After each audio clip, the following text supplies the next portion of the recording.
자, 그리고 또 논란이 되는 부분이 있죠. 공천 헌금 의혹.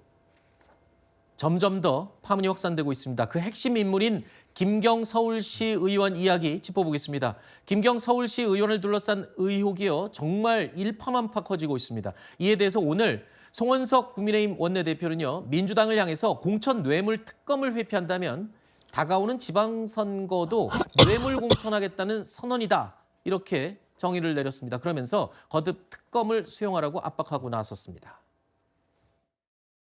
김경 서울시 의원의 녹취 파일 120여 개가 담긴 황금 PC가 발견되었습니다. 공천을 둘러싸고 강선우 의원뿐 아니라 더불어민주당의 전 현직 당직자, 의원, 보좌진, 시의원들의 이름이 줄줄이 등장하는 녹취가 확인되었습니다. 지금까지 드러난 것은 빙산의 일각에 불과하며 더불어민주당 공천 시스템은 뇌물과 인맥으로 좌우되는 부패 시스템이라고 하는 확실한 물증입니다. 그럼에도 불구하고 더불어민주당이 공천 뇌물 특검을 회피하겠다는 것은 다가오는 6.3 지방선거도 뇌물 공천하겠다라고 하는 선언으로밖에 볼 수 없습니다.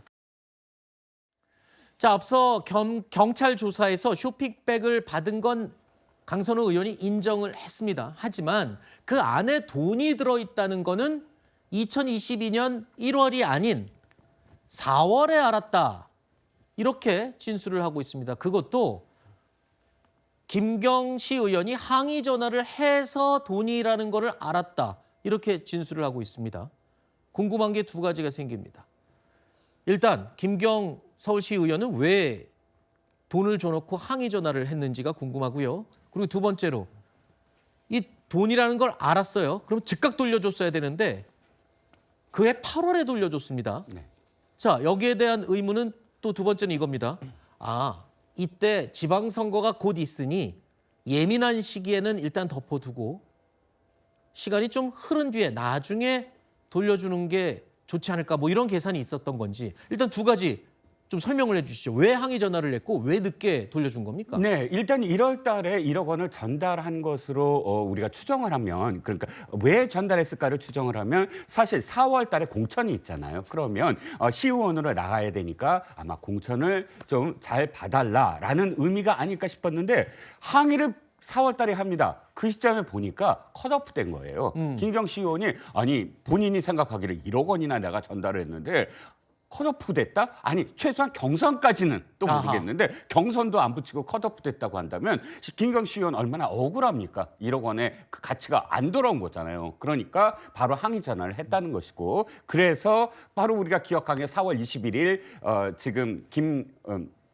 그 당시에 공천 김병기 네. 그 공천과 관련돼서 간사한테 찾아가 갖고 살려달라 하는 이유가 뭡니까? 항의 전화 받은 거잖아요. 그 녹취가 그 시점이군요. 그렇죠. 바로 4월 21일 전에 이제 항의 전화를 한 것이고 그다음에 두 번째 질문이 8월 달에 돌려줬다라고 하는데 이건 4개월이나 걸립니다. 앞서서 지금 그 변호사님도 옛날에 그 말씀하셨는데 영득의사 즉 이거를 물건을 돌려주는데 발견한 즉시 사실은 돌려줘야 되는데 4개월이나 있다 돌려줍니다. 나중에 또 이야기가 되겠지만 그 기간 동안 사실은 엄중하게 거리를 둬야 되잖아요. 예를 들어 돈을 받았어요. 나중에 인지를 했는데 이 사람은 나한테 대가성으로 이런 뇌물을 주는 사람이야 라고 한다면 서로 어울리지 말아야 되는데 네. 사진이 30여 차례나 함께 뭐 이렇게 그 찍은 사진이 있다고 합니다. 그러면 돈을 받고도 이 사람과 굉장히 가까운 사이였구나. 근데 8월 달에 이제 문제가 이제 어느 정도 자신의 어떤 돈과 관련된 문제가 완성이 되니까 돌려준다. 이렇게 지금 판단할 수밖에 없는 겁니다. 자, 저희 채널A가 보도했던 내용인데요.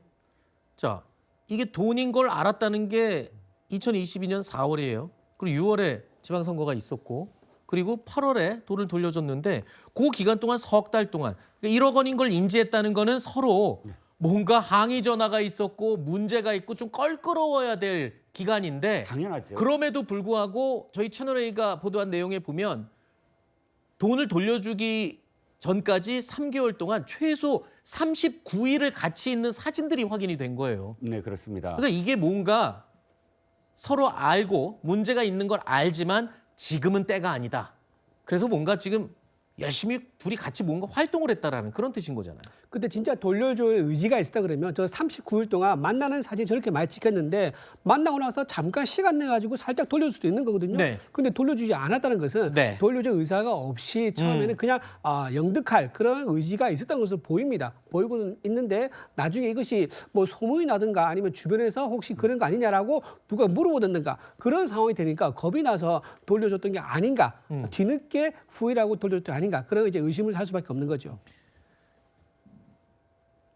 문제가 여기서 끝나는 게 아닙니다. 민주당 측에서는 이거는 시스템 에러가 아니라 휴먼 에러다. 그러니까 이 한 건의 개인의 일탈이다 이렇게 지금 설명을 해왔죠. 그런데요.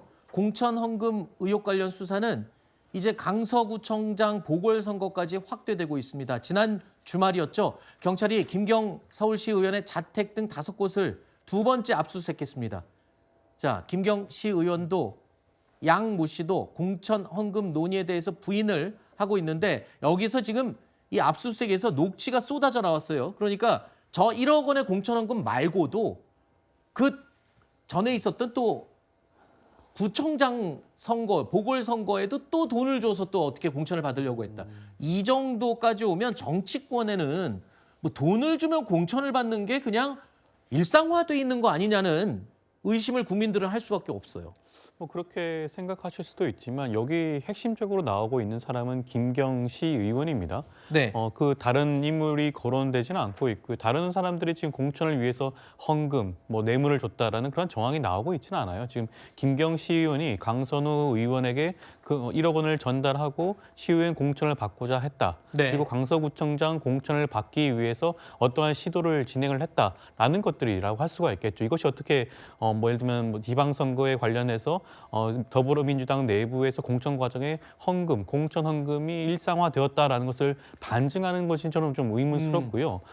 그 정청래 대표께서 말씀하셨지만 이것은 휴먼 에러예요. 아직까지는 휴먼 에러에 가깝다고 할 수가 있습니다. 김경시 의원 말고는 아직까지 연루되어 있는 공천장을 받게 된 의원들이 나오고 있지는 않거든요. 네. 그렇다고 한다면 이런 부분들에 대해서 아직까지 수사 결과를 지켜볼 필요성이 있다고 하겠고요. 네. 지금 국민의힘에서는 뭐 특검 얘기를 하고 있지만 지금 밝혀지고 있는 각종 녹취 파일이라든가 이런 모든 부분들이 지금 현재 경찰 수사를 통해서 밝혀지고 있는 내용입니다. 네네. 수사는 진행이 되고 있는 것이고요. 수사 결과를 지켜보고 난 다음에 그것이 납득이 되지 않는다고 한다면 그 이후에 이 부분에 대해서 다시 한번 얘기할 필요성이 있지 않을까 싶습니다. 알겠습니다.